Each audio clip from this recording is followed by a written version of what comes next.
Hello बच्चों, कैसे हो आप सब। बच्चे आज हम पढ़ने वाले हैं बेसिक अकाउंटिंग टर्म्स। तो बच्चे बेसिक अकाउंटिंग टर्म्स हमारे वो वर्ड्स होते हैं जिन वर्ड्स को हम बार बार अकाउंटेंसी में पढ़ते हैं, हमारे वो वर्ड्स जो हमें बार बार काम आएंगे। तो बच्चों चलिए स्टार्ट करते हैं और सीखते हैं बेसिक अकाउंटिंग टर्म्स। तो बच्चे पहला वर्ड हमारे पास है बिजनेस ट्रांजेक्शंस। Business transactions. तो बच्चे ये ट्रांजेक्शंस क्या होती हैं? जो भी हमारी बिजनेस की डीलिंग्स है।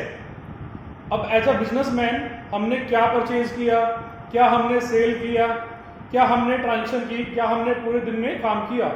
तो जो भी हम बिजनेस में काम कर रहे हैं वो क्या है, हमारी बिजनेस ट्रांजेक्शंस हैं। अब जो बिजनेस ट्रांजेक्शन है हमारी या तो इंटरनल होगी या एक्सटर्नल होगी। अब विद इन द ऑर्गेनाइजेशन है तो क्या है, वो इंटरनल है जिसमें हम डील कर रहे हैं आउटसाइडर के साथ में, वो क्या है हमारे लिए एक्सटर्नल ट्रांजेक्शंस हैं। बच्चे कुछ ट्रांजेक्शन हमारी कैश में होगी, कुछ हमारी क्रेडिट में होगी। अब हमने क्या किया, कैश पे किया या कैश रिसीव किया तो हमारी कैश ट्रांजेक्शन है। अगर हमने उधार में क्रेडिट में कोई ट्रांजेक्शन की तो वो हमारी क्या है, क्रेडिट ट्रांजेक्शन है, जिसमें हमने क्या किया, ट्रांजेक्शन तो की बट पैसा पे नहीं किया। फॉर एग्जांपल हमने गुड्स परचेज कर ली, हमने गुड्स सेल कर दी। बच्चे गुड्स भी आपके लिए एक न्यू वर्ड्स हैं, इसको बताऊंगा मैं। तो बच्चे बिजनेस ट्रांजेक्शन क्या होता है, डीलिंग ऑफ बिजनेस। बिजनेसमैन जो भी बिजनेस में लेन देन कर रहा है वो क्या है बच्चे, बिजनेस ट्रांजेक्शन है। अब इससे क्या होगा बच्चे, बिजनेस ट्रांजेक्शन से जो हमारी असेट लायबिलिटी है, जो हमारी प्रॉपर्टी है, उसमें क्या होगा, चेंज आएगा, उसमें इंक्रीज या डिक्रीज होगा। नेक्स्ट है अकाउंट। बच्चे अकाउंट क्या होता है, summarised record of business transaction. अगर हमें किसी भी ट्रांजेक्शन का समरी चेक करनी है, फॉर एग्जांपल हमें कैश की समरी चेक करनी है तो हम क्या करेंगे बच्चे, कैश का अकाउंट चेक करेंगे। तो बच्चे अकाउंट क्या होता है, record of transaction under a particular head. हमारा कोई हेड आएगा जैसे कैश अकाउंट, तो कैश क्या है, हेड है, और इसके अंदर क्या होगा, सभी कैश की ट्रांजेक्शन होगी। बच्चे अकाउंट के कितने पार्ट होते हैं, दो पार्ट होते हैं। First one debit, second one is credit. और अकाउंट किस शेप में होता है, अकाउंट हमारा टी शेप में होता है। बच्चे ध्यान रखना, अकाउंट से मतलब हमारा बैंक अकाउंट नहीं है। अकाउंट से मतलब हमारा अकाउंट जो है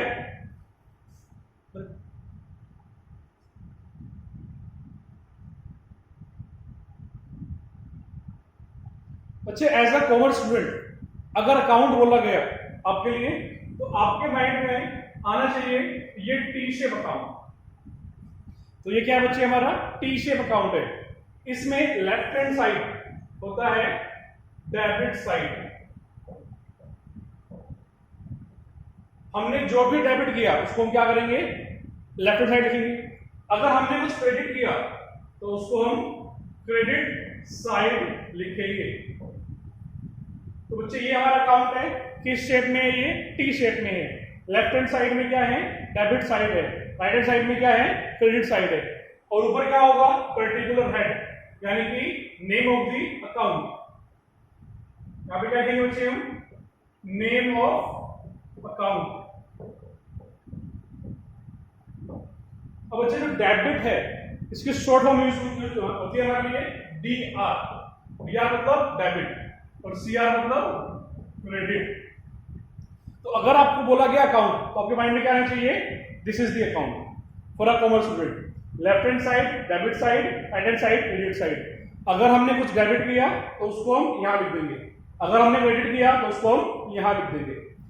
तो ये हमारा क्या बच्चे अकाउंट है, किस शेप में है, टी शेप में है। नेक्स्ट हमारे पास है असेट। तो बच्चे असेट क्या होता है, जो भी प्रॉपर्टी ऑफ बिजनेस है। जैसे मान लीजिए जहां हम बिजनेस कर रहे हैं वो बिल्डिंग, वो प्रीमाइसेस हमारे लिए असेट है। हमारे पास कैश बैलेंस है, वो हमारे लिए क्या एसेट है। फर्नीचर है, बिल्डिंग है, ये सब क्या है हमारे लिए? असेट्स है। तो बच्चे असेट्स क्या होता है? Property of business. और ये हमें क्या करती है बच्चे? कोई इकोनॉमिक बेनिफिट प्रोवाइड करती हैं। एग्जांपल क्या हो सकते हैं इसके? Cash balance, bank balance, stock, furniture, machine, ये सब क्या है बच्चे? असेट्स हैं। अब हमने क्या किया? असेट्स को क्लासिफाई किया। नॉन करंट असेट्स, जो नॉन करंट असेट्स हैं इसके क्या हैं? डिफरेंट पार्ट्स हैं। तो उसमें से हमारे पास फर्स्ट पार्ट क्या है? Fixed assets. हमारी वो असेट्स जो विद इन 1 ईयर कैश में कन्वर्ट नहीं होगी। जनरली हमारी वो असेट्स जो विद इन 1 ईयर कैश में कन्वर्ट नहीं होगी, तो उनको क्या बोलते हैं? फिक्स्ड असेट्स बोलते हैं। अब बच्चे हमने क्या किया? फिक्स्ड असेट को फर्दर क्लासिफाई किया। तो इसमें हमारे पास है टेंजिबल असेट्स, इनटेंजिबल असेट्स। हमारी वो असेट्स जिनको हम टच कर सकते हैं, फर्नीचर है, मशीन है, कार है, ये सब हमारे लिए क्या है बच्चे? टेंजिबल असेट्स है। इसके अलावा हमारी वो असेट्स जिनको हम टच नहीं कर सकते, वो हमारे लिए क्या है? इनटेंजिबल असेट्स हैं। जैसे गुडविल है, कॉपीराइट्स है, पेटेंट्स हैं, ट्रेडमार्क्स हैं, सॉफ्टवेयर है, कंप्यूटर सॉफ्टवेयर है, तो वो क्या है बच्चे? हमारे लिए इनटेंजिबल असेट्स हैं। ठीक है, हमने क्या किया? नॉन करंट असेट्स को फर्दर क्लासिफाई किया। तो हमारे पास फिक्स असेट्स हैं, हमारी वो असेट्स जो with in a year cash में कन्वर्ट नहीं होगी। और उससे हमारे पास क्या है? Tangible assets, intangible assets. Building, machine, furniture, tangible assets, goodwill, patents, trademark, software, intangible assets. जिनको टच कर सकते हैं टेंजिबल, टच नहीं कर सकते इनटेंजिबल। अब नेक्स्ट हमारे पास है करंट असेट्स। हमारी वो असेट्स जो with in a year cash में कन्वर्ट हो सकती हैं, तो उनको हम कह सकते हैं current assets. For example stock, for example cash balance, bank balance, debtors, ये सब बच्चे हमारे लिए क्या हैं? करंट असेट्स हैं। नेक्स्ट हमारे पास है फिक्टिशियस असेट्स। अब बच्चे ये क्या होता है? Fictitious assets R losses which are not written off in the year in which these are incurred। जैसे मान लीजिए हमने एडवर्टीजमेंट पर हमने क्या किया? एक न्यू प्रोडक्ट लॉन्च किया और उसके लॉन्चिंग पर हमने काफी ज्यादा एक्सपेंडिचर किया, तो वो बच्चे वो एक्सपेंडिचर हमारा 1 अकाउंटिंग ईयर में खत्म नहीं हो पाएगा। वो हमारा बेनिफिट देगा मोर देन 1 अकाउंटिंग पीरियड। तो हमारा वो एक्सपेंस जिसको हमने डेफर्ड कर दिया, जो हमें कई ईयर्स में बेनिफिट देगा, उसको हम क्या बोलेंगे बच्चे? Fictitious assets. तो फिक्टिशियस असेट्स क्या होता है? हमारे वो एक्सपेंस जिनको हमने इस साल के अंदर रिटर्न ऑफ नहीं किया, जो हमें फ्यूचर में बेनिफिट देंगे, तो वो क्या है बच्चे? हमारे लिए fictitious assets. Liability, next word क्या है बच्चे हमारे पास? लायबिलिटी। अगर लायबिलिटी क्या होता है? Amount owed by business from outside. हमने किसी से उधार में कुछ लिया, तो वो हमारे लिए क्या है बच्चे? लायबिलिटी है। जैसे मान लीजिए हमने बैंक से लोन लिया, तो बैंक लोन क्या है हमारे लिए? लायबिलिटी है। हमने किसी से उधार में कुछ सामान परचेज कर लिया, तो वो हमारे लिए क्या है? लायबिलिटी है। हमने कोई एक्सपेंस पे नहीं किया, तो वो भी हमारे लिए क्या है? लायबिलिटी है। तो बच्चे अगर हमें किसी को कोई पैसा पे करना पड़ेगा, तो वो हमारे लिए क्या है? लायबिलिटी है। तो लायबिलिटी क्या हो सकता है बच्चे हमारे लिए? Creditors, bank loans, outstanding expense, bills payable, ये सब हमारे लिए क्या है? लायबिलिटी है। अब हमने क्या किया? लायबिलिटी को फर्दर क्लासिफाई किया, non current liability, current liability. हमारी वो लायबिलिटीज जो हमें विद इन अ ईयर पे करनी पड़ेगी, तो वो हमारे लिए क्या है? करंट लायबिलिटीज है। हमारी वो लायबिलिटीज जो हमें पे करनी पड़ेगी आफ्टर 1 ईयर, तो वो हमारे लिए क्या है बच्चे? नॉन करंट लायबिलिटीज हैं। मान लीजिए मैंने बैंक से लोन लिया 6 मंथ के लिए, तो मेरे लिए क्या है? ये करंट लायबिलिटी है। मैंने बैंक से लोन लिया और रिपे करूंगा आफ्टर 5 ईयर्स, तो ये मेरे लिए क्या है, नॉन करंट लायबिलिटी है। तो जनरली क्या कह सकते हैं हम, हमारी वो लायबिलिटीज जो हमें विद इन अ ईयर पे करनी पड़े करंट लायबिलिटी है, आफ्टर ईयर पे करनी पड़े नॉन करंट लायबिलिटी है। कैपिटल, अब बच्चे बिजनेसमैन ने बिजनेस स्टार्ट किया और जो पैसा बिजनेस में इन्वेस्ट किया वो क्या है बच्चे, कैपिटल है। अब मान लो बिजनेसमैन ने बिजनेस स्टार्ट किया, वो मशीन ले आया, फर्नीचर ले आया, तो वो भी क्या है बच्चे, कैपिटल है। ठीक है, या बिजनेसमैन ने क्या किया, कैश ले आया, जो इनिशियल मनी है वो क्या है बच्चे, कैपिटल है। तो कैपिटल क्या होता है, amount invested bye proprietor in a business. अगर प्रोप्राइटरशिप फॉर्म है तो प्रोप्राइटर लाएगा, अगर मान लीजिए पार्टनरशिप फॉर्म है तो पार्टनर्स पैसा लेकर आएंगे, अगर कंपनी है तो पैसा कौन पे करेगा, शेयर होल्डर पे करेगा। तो ये सब बच्चे क्या है, कैपिटल है। कैपिटल को बच्चे हम ओनर इक्विटी या नेट वर्थ भी कहते हैं। कैपिटल को बच्चे हम नेट वर्थ भी कहते हैं।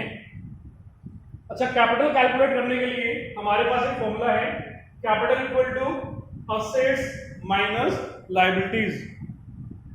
या फिर हम कह सकते हैं अगर मुझे असेट्स चेक करनी है तो असेट्स के लिए क्या फॉर्मूला है हमारे पास, assets equal to liabilities plus capital. अब असेट्स क्या होता है, जो हमारी प्रॉपर्टीज हैं, और लायबिलिटीज क्या होता है, जो हमने बोरो किया हुआ है, जो हमें पेमेंट करनी है किसी को। तो असेट्स में से लायबिलिटीज को माइनस किया तो जो बचेगा वो हमारे लिए क्या है बच्चे, कैपिटल है। ड्राइंग्स, अब बच्चे बिजनेसमैन अगर पैसा लेकर आया तो क्या है वो, कैपिटल है। बट अगर बिजनेसमैन ने अपने पर्सनल पर्पस के लिए, अपने पर्सनल बेनिफिट के लिए कुछ अमाउंट्स को या गुड्स को विड्रू कर लिया तो वो क्या है बच्चे हमारे लिए, दैट इज दी ड्राइंग्स। ठीक है बच्चे, पर्सनल पर्पस के लिए, हाउस होल्ड पर्पस के लिए, डोमेस्टिक पर्पस के लिए, अपने रेजिडेंशियल पर्पस के लिए कुछ यूज किया तो वो सब क्या है बच्चे, ड्राइंग्स है। ठीक है, और ड्राइंग से क्या होगा बच्चे, कैपिटल को में से माइनस हो जाएगा। ड्राइंग को कैपिटल में से हम माइनस करते हैं, ड्राइंग्स जो है वो कैपिटल को कम कर देती है। हम क्या करेंगे, at the end of year capital में से, जो कैपिटल में से ड्राइंग्स को सब्ट्रैक्ट करेंगे और जो हमारा प्रॉफिट है उसको हम ऐड करेंगे। रिवेन्यू, नेक्स्ट वर्ड क्या है हमारे लिए, रिवेन्यू। अब रिवेन्यू क्या होता है बच्चे, एज अ बिजनेसमैन हमने जो भी ट्रांजैक्शंस की और बदले में जो पैसा मिला, हमें जो पैसा मिला वो हमारे लिए क्या है, रिवेन्यू है। रिवेन्यू मतलब अमाउंट रिसीव्ड और रिसीवेबल। हमने क्या किया, गुड्स सेल की और उस गुड्स से हमें पैसा मिला तो वो हमारे लिए क्या है, रिवेन्यू है। बच्चे ध्यान रखना, बच्चे कंफ्यूज रहते हैं कि रिवेन्यू जो है वो इनकम है। नहीं, रिवेन्यू इनकम नहीं है। रिवेन्यू में से हम एक्सपेंसेस को माइनस करेंगे और जो बचेगा वो क्या है हमारा, रिवेन्यू, वो हमारा इनकम है। Revenue minus expense equal to income. तो रिवेन्यू क्या होता है बच्चे, जो भी हमें पैसा रिसीव हुआ है, हमने गुड सेल की या हमें इंटरेस्ट मिला या रेंट मिला, जो भी पैसा मिला हमें वो क्या है हमारे लिए, रिवेन्यू है। अगर रिसीवेबल है, मिला नहीं है बट मिलेगा, तो वो भी हमारे लिए क्या है, रिवेन्यू है।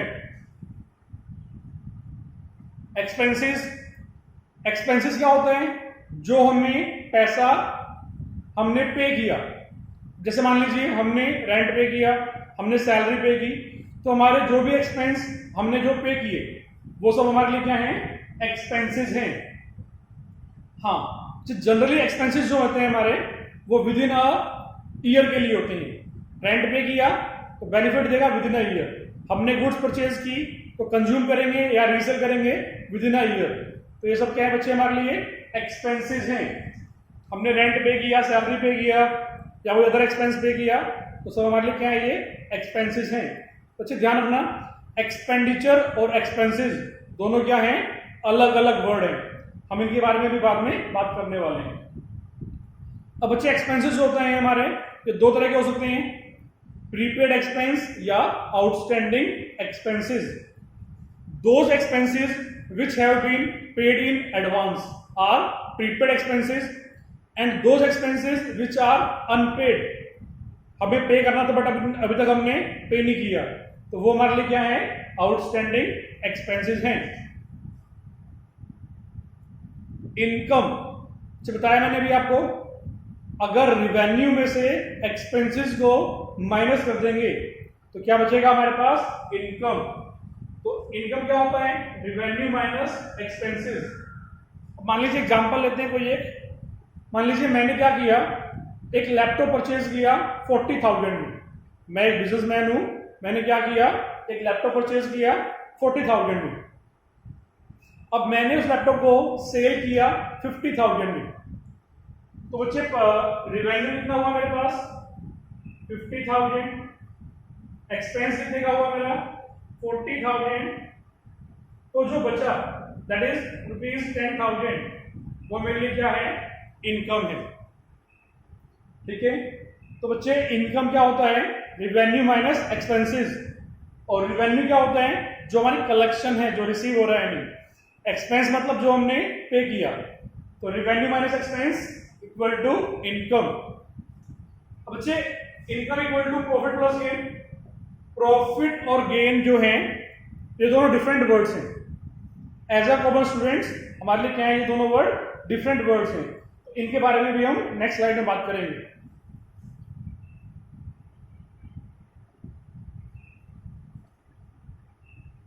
यस बच्चे, प्रॉफिट क्या होता है। बच्चे हम एक बिजनेसमैन है, अब बिजनेसमैन को जो इसकी ऑपरेटिंग एक्टिविटीज हैं, जो इसकी रेगुलर एक्टिविटीज हैं, अगर वहां से इनकम हुई तो क्या है बच्चे, ये प्रॉफिट है। ठीक है, जो हमारी ऑपरेटिंग एक्टिविटीज हैं, मान लीजिए मैं बिजनेसमैन हूं और मैं फर्नीचर बेचता हूं, तो फर्नीचर बेचकर जो मुझे इनकम हुई वो मेरे लिए क्या है बच्चे, प्रॉफिट है। मैं एक क्लॉथ मर्चेंट हूं, मेरा बिजनेस किस चीज का है, कपड़ों का बिजनेस है, मैंने क्लॉथ्स को सेल किया और वहां से इनकम हुई, तो वो बच्चे हमारे लिए क्या है, वो हमारे लिए प्रॉफिट है। ठीक है बच्चे, तो प्रॉफिट क्या होता है, जो हमारा ऑर्डिनरी बिजनेस है, जो हमारा रूटीन बिजनेस है, वहां से इनकम हुई तो क्या है बच्चे, हमारे लिए ये प्रॉफिट है। नेक्स्ट है हमारे पास गेन। अब जो हमारा रूटीन बिजनेस है उसके अलावा कोई अदर इनकम हुई तो वो हमारे लिए क्या है बच्चे, गेन है। अब मान लीजिए मैं फर्नीचर बिजनेसमैन हूं, बट मैंने क्या किया, मशीन सेल की या कंप्यूटर सेल किया और वहां से मुझे इनकम हुई, तो वो हमारा प्रॉफिट नहीं है, वो हमारा गेन है। ठीक है, तो जो हमारी रेगुलर एक्टिविटीज हैं, अगर वहां से इनकम हुई तो वो हमारे लिए क्या है, प्रॉफिट है।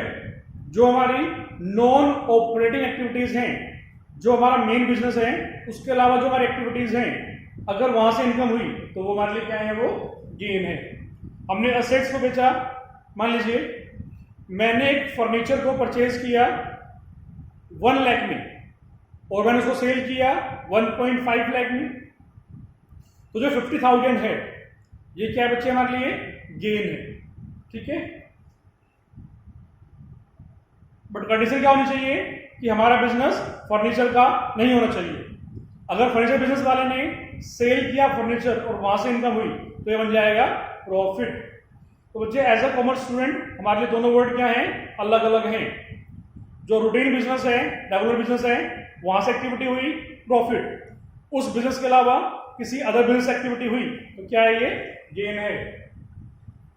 लॉस बच्चे, एक्सेस और मैंने लैपटॉप परचेज किया 40,000 में और मैंने सेल किया 35,000 में, तो 5,000 क्या है बच्चे, हमारे लिए लॉस है। ठीक है,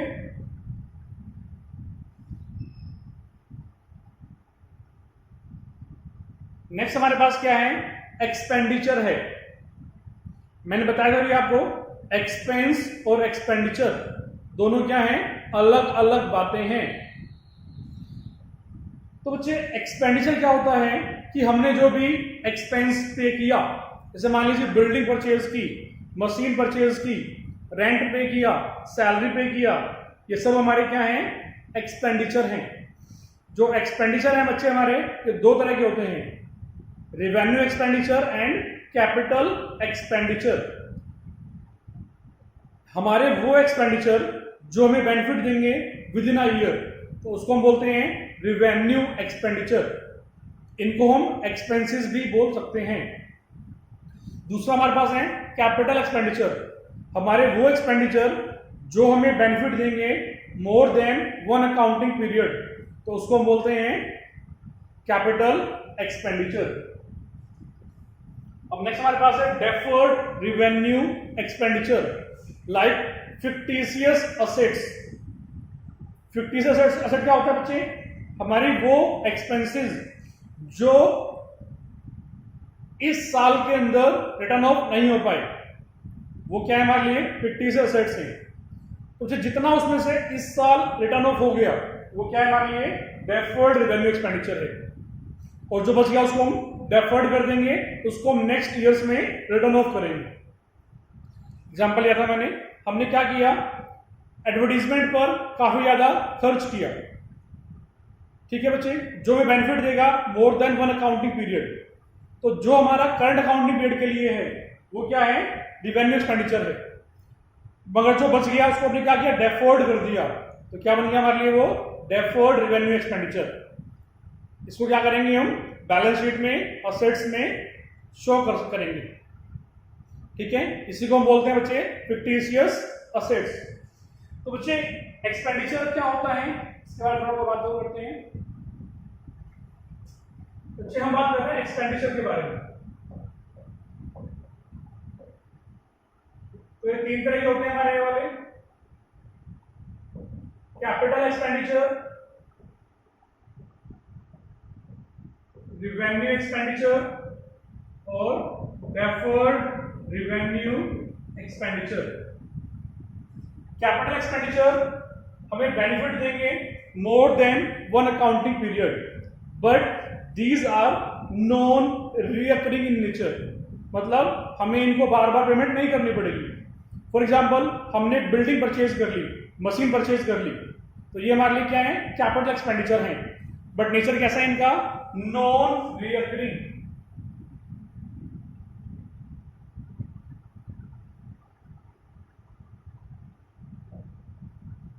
रेवेन्यू एक्सपेंडिचर क्या होते हैं, रिकरिंग। जैसे रेंट पे किया, सैलरी पे किया, तो बार बार पे करना पड़ेगा हमें, हर मंथ सैलरी पे करनी पड़ेगी, रेंट पे करना पड़ेगा, तो ये हमारे लिए क्या है, रिकरिंग है। ये हमारे लिए रेवेन्यू एक्सपेंडिचर है, जिनको हम एक्सपेंस भी बोलते हैं। हमने गुड्स परचेज की, तो ये भी हमारे लिए क्या है, रेवेन्यू एक्सपेंडिचर है। हमने कंप्यूटर परचेज किया, तो ये हमारे लिए क्या है, कैपिटल एक्सपेंडिचर है। तो जनरली क्या है इसके अंदर, purchase of assets like machine, furniture, building, और इसमें क्या है बच्चे, जो हमारे रेवेन्यू एक्सपेंसेस हैं, जो हमारे एक्सपेंसेस हैं, यानी कि रेंट पे किया, सैलरी पे किया, वो सब हमारे लिए क्या है, रेवेन्यू एक्सपेंडिचर हैं, एक्सपेंसेस हैं। डेफर्ड रेवेन्यू एक्सपेंडिचर हमारे वो एक्सपेंडिचर जो इस अकाउंटिंग ईयर में रिटर्न ऑफ नहीं हो पाए, जिनको हमने कैरी फॉरवर्ड कर दिया नेक्स्ट ईयर्स के लिए, तो वो हमारे लिए क्या है, डेफर्ड रेवेन्यू एक्सपेंडिचर है। रिसीट्स, बच्चे हमने कोई गुड सेल की और वहां से पैसा मिला, या हमने कोई असेट सेल की और वहां से पैसा मिला, तो वो हमारे लिए क्या है, रिसीट्स हैं। रिसीट्स मतलब पैसे का आना, ठीक है। अब रिसीट्स को क्लासिफाई किया हमने, कैपिटल रिसीट्स, रेवेन्यू रिसीट्स। हमने बच्चे असेट सेल की अपनी और वहां से पैसा मिला हमें, तो वो हमारे लिए क्या है, कैपिटल रिसीट्स हैं। और कैपिटल रिसीट्स क्या होती हैं, नॉन रिकरिंग इन नेचर, ये हर साल नहीं आएगी, कई सालों में एक बार आएंगे। बच्चे कैपिटल रिसीट्स जो हैं या कैपिटल एक्सपेंडिचर जो हैं, इनका अमाउंट जनरली थोड़ा हायर होता है। बिल्डिंग मशीन है तो थोड़े ज्यादा अमाउंट की होती है, रेंट सैलरी है तो जनरली थोड़े कम अमाउंट की होती है, डिपेंड करता है बिजनेस टू बिजनेस। तो नेक्स्ट हमारे पास है रेवेन्यू रिसीट्स। बच्चे हमने क्या किया, गुड सेल की और वहां से पैसा मिला, या हमने रेंट मिला या हमें सैलरी मिली, तो जो हमारी रूटीन रिसीट्स हैं वो क्या है हमारे लिए, रिवेन्यू रिसीट्स हैं। तो रिवेन्यू रिसीट्स क्या होती है बच्चे, रीअकरिंग इन नेचर, हमें बार बार मिलेगी। कैपिटल रिसीट क्या होती है बच्चे हमारी, non recurring in nature. Goods, अब बच्चे मैं बार बार एक वर्ड यूज कर रहा हूं, गुड्स। तो गुड्स क्या होता है बच्चे, हम एक बिजनेस है और बिजनेस में क्या होगा, हम रेगुलरली सेल परचेज करेंगे। तो जिस भी आइटम का हमने परचेज सेल किया वो हमारे लिए क्या है, गुड्स है। अब मान लीजिए फर्नीचर डीलर है, उसके लिए फर्नीचर क्या है, गुड्स है। जो गारमेंट्स डीलर है, जो कपड़े बेचता है, उसके लिए गारमेंट्स क्या है, गुड्स है। स्टेशनरी डीलर है, उसके लिए स्टेशनरी क्या है, गुड्स है। वो एंटरप्राइज जो डील करती है होम अप्लायंसेस में, तो उसके लिए होम अप्लायंसेस क्या है, गुड्स है। तो बच्चे जिसमें हम डील कर रहे हैं वो हमारे लिए क्या है, अब गुड्स है। तो ध्यान देना, जो स्टेशनरी डीलर है उसके लिए स्टेशनरी आइटम क्या है, गुड्स है। बट उसके लिए फर्नीचर क्या है बच्चे, असेट्स है। ऐसे ही जो फर्नीचर डीलर है उसके लिए फर्नीचर क्या है, गुड्स है। बट उसके लिए मशीन बिल्डिंग क्या है, असेट्स है। तो जिसमें हम डील कर रहे हैं, जिसको हम रेगुलरली सेल परचेज करेंगे, वो सब हमारे लिए क्या है, गुड्स है।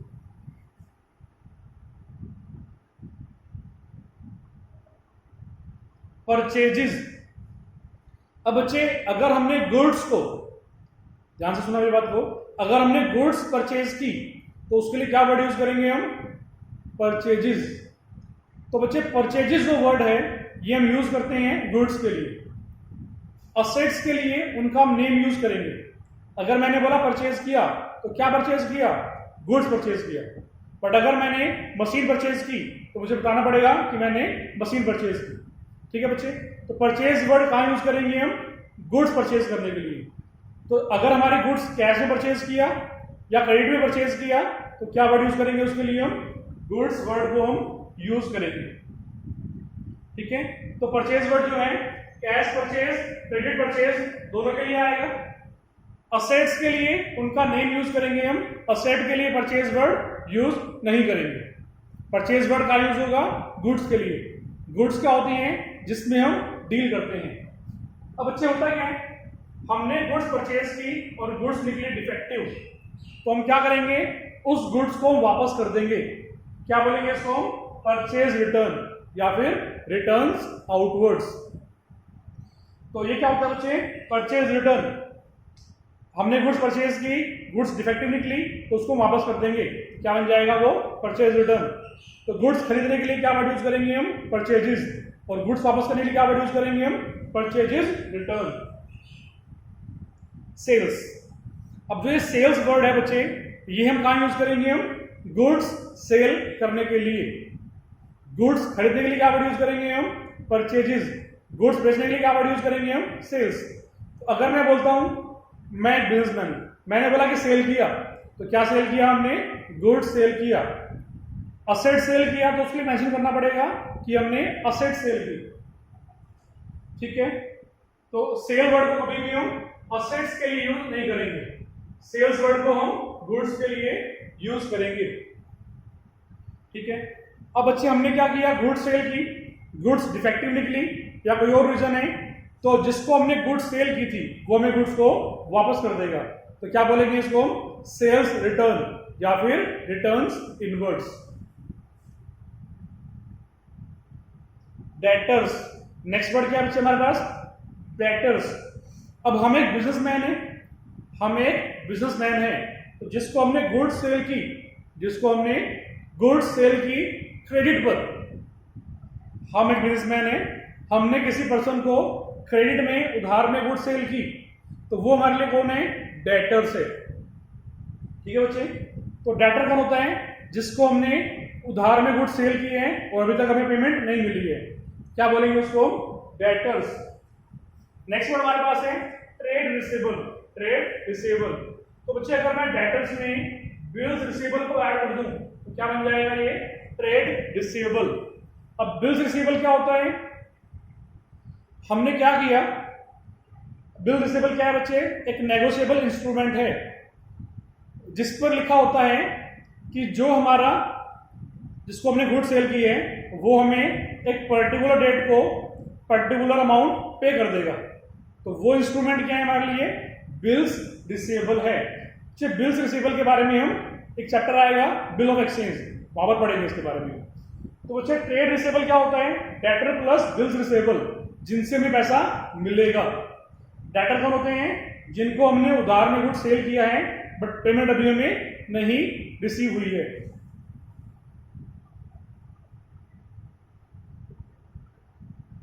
क्रेडिटर्स, तो बच्चे डेटर का अपोजिट वर्ड क्या होता है? क्रेडिटर्स, जिनसे हमने क्रेडिट में उधार में गुड्स परचेज की हैं और पेमेंट अभी तक हमने नहीं की है, तो वो हमारे लिए कौन है?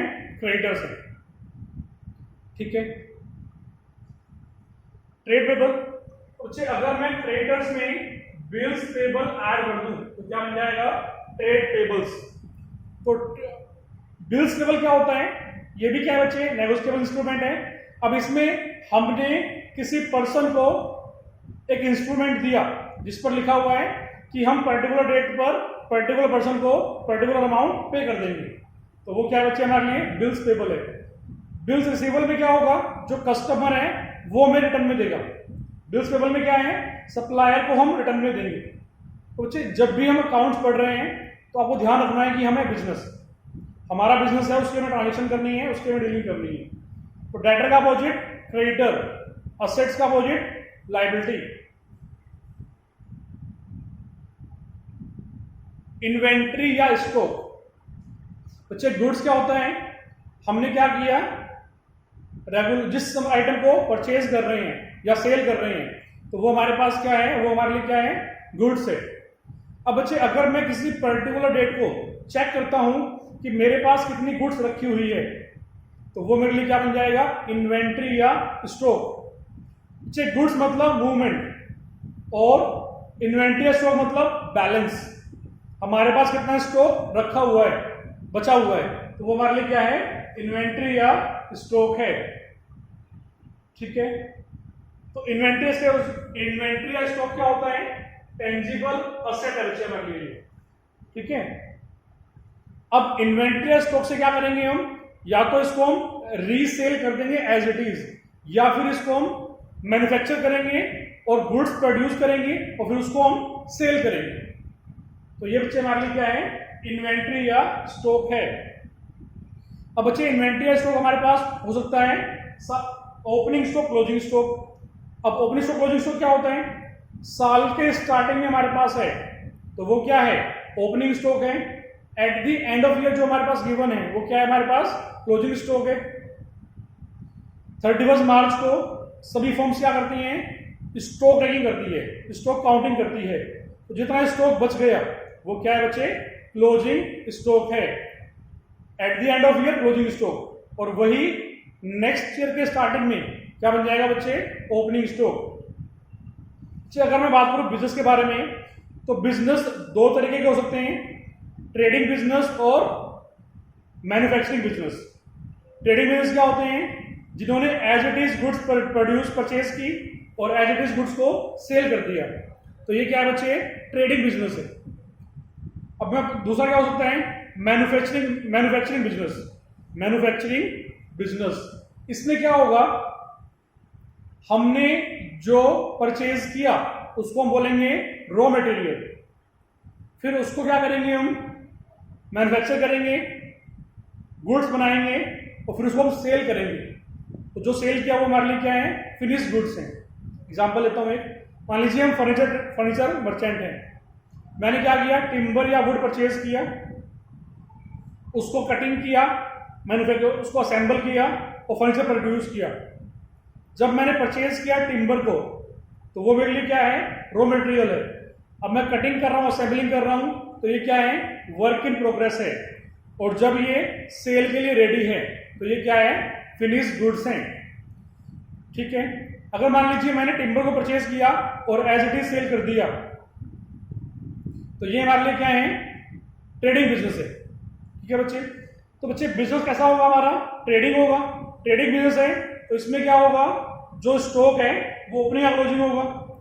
अगर बिजनेस हमारा मैन्युफैक्चरिंग है तो इसमें हमारे पास बच्चे जो रॉ मटेरियल है उसका ओपनिंग क्लोजिंग स्टॉक होगा, जो वर्क इन प्रोग्रेस है जिस पर काम चल रहा है अभी उसका ओपनिंग क्लोजिंग स्टॉक होगा, और जो फिनिश गुड्स हैं इसका भी ओपनिंग क्लोजिंग स्टॉक होगा। इसके लिए मैन्युफैक्चरिंग बिजनेस के लिए मान लीजिए मैं क्लोथ बिजनेसमैन हूं, तो मैंने क्या किया, कपड़ा परचेज किया और उसको एज इट इज सेल कर दिया, तो ये हमारा ट्रेडिंग बिजनेस है। अब मैंने क्या किया, क्लोथ परचेज किया, उसकी कटिंग की, मैंने उसको प्रोड्यूस किया और फिर मैंने उसको सेल किया, तो ये क्या है, मैन्युफैक्चरिंग बिजनेस है। कपड़ा परचेज किया, रॉ मटेरियल, कटिंग की, उसको सिलाई वगैरह की, वर्क इन प्रोग्रेस, और जो सेल के लिए रेडी है तो वो फिनिश गुड्स। वाउचर, तो बच्चे वाउचर क्या होता है, एविडेंस ऑफ बिजनेस ट्रांजैक्शन। बच्चे हम क्या करेंगे, अकाउंट्स मेंटेन करेंगे, अकाउंट्स बनाएंगे, तो अकाउंट्स बनाएंगे हम with the help of voucher. जो अकाउंटेंट है पहले वो वाउचर प्रिपेयर करेगा, वाउचर कौन बनाएगा, अकाउंटेंट बनाएगा, और प्रिपेयर बनाने के बाद क्या करेगा, वो उसके बेसिस पर उसको ऑथोराइज कराएगा, वो उसके बेसिस पर क्या करेगा, वो अकाउंट्स को मेंटेन करेगा। तो जितनी भी ट्रांजेक्शन होगी उन सब के लिए क्या करेंगे, वाउचर प्रिपेयर करेंगे। ठीक है, वाउचर बच्चे हमारे हो सकते हैं cash memo, invoice, debit note, credit note, ठीक है, debit voucher, credit voucher. Voucher के लिए हमारे पास एक सेपरेट चैप्टर है, तो वाउचर की मैं सेपरेट क्लास लूंगा। ठीक है बच्चे, तो वाउचर क्या होता है हमारे लिए, अभी एविडेंस ऑफ बिजनेस ट्रांजेक्शन। हमने कोई ट्रांजेक्शन की है उसका एविडेंस हमारे लिए क्या है, वाउचर है। ठीक है बच्चे, जितनी भी ट्रांजेक्शन होगी उन सबका वाउचर अलग से बनेगा। Cash memo, invoice, receipt, pay in slip, cheque, debit note, credit note, debit voucher, credit voucher, non cash voucher, ये सब हमारे क्या वाउचर्स हैं, इनके बारे में बाकी डिस्कस में डिटेल में बात में पड़ेगी। डिस्काउंट, अब बच्चे हम एक बिजनेस हैं, हमने क्या किया, जब गुड सेल की तो अमाउंट में कुछ कम किया, रिडक्शन इन दी अमाउंट, तो ये क्या है बच्चे, हमारे लिए डिस्काउंट है। ठीक है, डिस्काउंट क्या होता है, रिडक्शन इन प्राइस। प्राइस में हम एक बिजनेसमैन है, हमने प्राइस में कमी की तो क्या बन जाएगा, वो डिस्काउंट। डिस्काउंट दो तरह का हो सकता है बच्चे, ट्रेड डिस्काउंट और cash discount. Trade discount and cash discount. Trade discount हमें सेल अगर बढ़ानी है, सेल्स को बढ़ाने के लिए जो हमने डिस्काउंट दिया 30% ऑफ, 40% ऑफ, बल्क में गुड्स परचेज करने के लिए, सेल करने के लिए, तो वो क्या है बच्चे, हमारे लिए ट्रेड डिस्काउंट है। ठीक है बच्चे, तो ट्रेड डिस्काउंट हम क्यों देते हैं, सेल्स को बढ़ाने के लिए। बच्चे बुक्स ऑफ अकाउंट्स में हम ट्रेड डिस्काउंट को रिकॉर्ड नहीं करते हैं। सेकेंड हमारे पास है कैश डिस्काउंट, हमें कैश जल्दी मिल जाए, कैश जल्दी रिसीव करने के लिए डिस्काउंट दिया हमने। फॉर एग्जांपल हमने बोला विद इन 15 डेज अगर आप पेमेंट करते हो तो आपको डिस्काउंट मिलेगा 3%, तो ये क्या है बच्चे, कैश डिस्काउंट। जल्दी पेमेंट लेने के लिए जो डिस्काउंट दिया हमने इसको बोलते हैं कैश डिस्काउंट, और इसको हम बुक्स ऑफ अकाउंट्स में रिकॉर्ड करते हैं। ट्रेड डिस्काउंट को बुक्स में रिकॉर्ड नहीं करते, कैश डिस्काउंट को बुक में रिकॉर्ड करते हैं। सेल्स बढ़ाने के लिए डिस्काउंट दिया, ट्रेड डिस्काउंट है। पेमेंट जल्दी मिलने के लिए डिस्काउंट दिया हमने, तो वो क्या है, हमारा कैश डिस्काउंट है। तो बच्चे आज के लिए इतना ही, थैंक यू वेरी मच, मिलते हैं नेक्स्ट क्लास में।